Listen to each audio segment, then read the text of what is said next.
Dagat, dagat na puno ng pangarap. Dagat, dagat na sa bawat isa ay nagbibigay ng ligaya sa mga nakikita.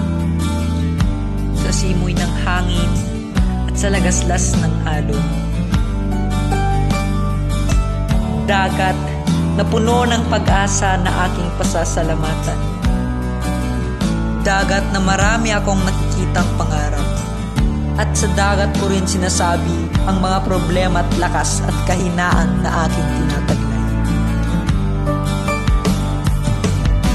Dagat, maraming salamat. Ikaw ang nagbigay sa akin ng liwanag na mangarap at ikaw ang daan patungo sa aking mga pangarap. Ang dagat na puno ng mga pag-asa sa bawat isa'y nakatala. Dagat ang buhay at pag-asa.